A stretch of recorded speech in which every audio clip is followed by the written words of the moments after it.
Le Real Madrid, encore une fois, s'est fait avoir. Bonjour à tous, j'espère que vous allez bien depuis la dernière fois. Moi, ça va moyen.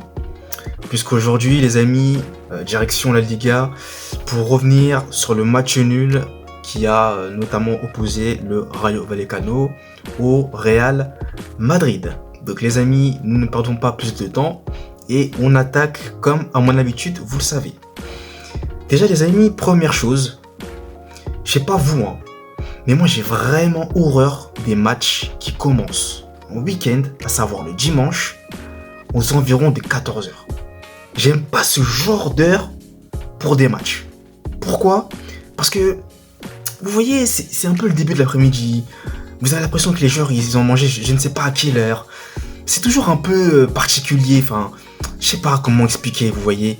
Et donc, bon, je vais pas justifier la contre-performance des Madrilènes par rapport à cela, mais c'est clair que moi j'ai toujours eu du mal avec les matchs à 14h. Franchement, que ce soit 13h, 12h30, 14h, franchement, c'est vraiment frustrant. Enfin bon, c'était la petite parenthèse. Maintenant qu'elle est fermée, parlons football et parlons du match. Bon, les amis, le Real Madrid marque assez rapidement grâce notamment à Joselu, qui d'ailleurs est sur une très bonne série en ce moment. Il marque un peu beaucoup de buts en ce moment et c'est plutôt une bonne chose.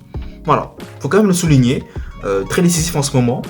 Ça, c'est une bonne nouvelle et c'est une bonne note pour lui, qui continue ainsi, et ça fait vraiment aussi du bien.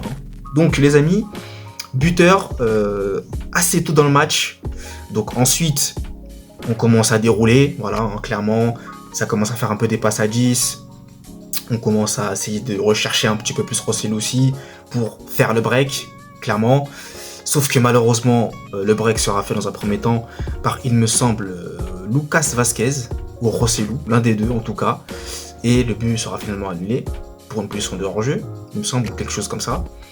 Donc ce qui fait que le but sera refusé, et par la suite, les amis, eh bien, il y aura la fameuse action qui va donner un penalty en faveur du Rayo Vallecano à cause de la main de Eduardo Camavinga qui est, pour ma part, je trouve, je dirais pas qu'elle est involontaire parce que lui, il a la main décollée, mais on voit bien qu'il fait le mouvement et qu'il ne veut pas mettre la main. Malheureusement, c'est penalty, donc on va pas discuter là-dessus, clairement.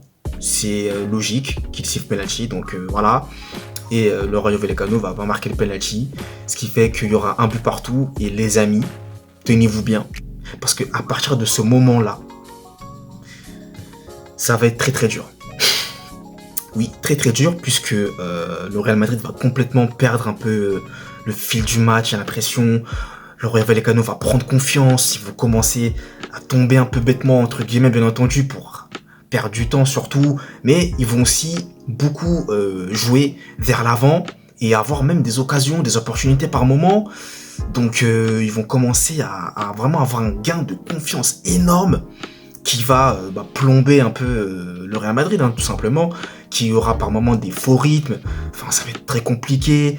Vinicius malheureusement n'a pas eu cet apport qu'il a d'habitude. Lui aussi, ça va être un match très compliqué pour lui. Au milieu de terrain, Modric par moments c'était bien, mais par moments aussi c'était un peu limite. Tchouaméni également. Alors Tchouaméni par contre, j'étais pas très rassuré sur ce match-là. Il a quand même commis des erreurs qu'il ne commettait pas avant. Donc attention tout de même s'il s'est repris heureusement rapidement. Mais c'est vrai que lui aussi il commençait un peu à perdre pied. Il a failli concéder un but, heureusement qu'il s'est repris. Alors qu'il pouvait jouer en simplicité, il s'est un peu pris la tête. Donc vous voyez, là aussi, il y a eu un petit peu de déchets malheureusement.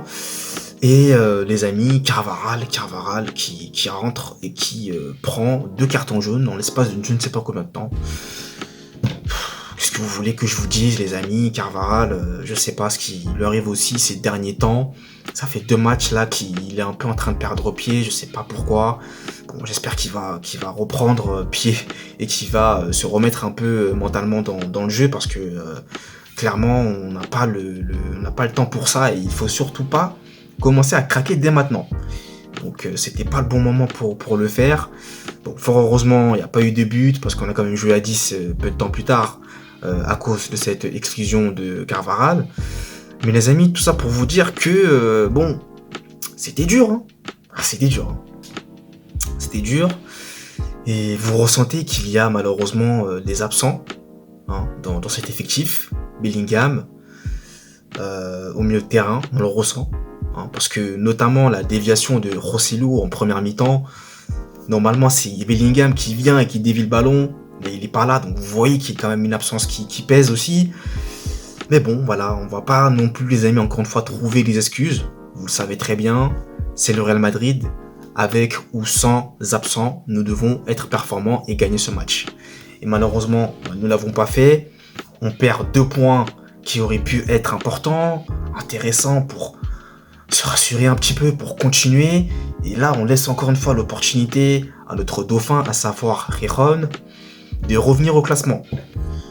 En plus, quand vous savez qu'on les a tapés 4-0, c'est toujours comme ça un peu avec le Real, j'ai l'impression. À chaque fois qu'on tape un gros, le match qui suit juste après, contre-performance, ou vous voyez, voilà, c'est toujours un peu la même chose, mais bon, qu'est-ce que vous voulez, je vais pas non plus râler 1000 ans, c'est comme ça. Maintenant, reste plus qu'à se focaliser sur le prochain match, et j'espère que cette fois-ci, nous ferons le nécessaire, les amis.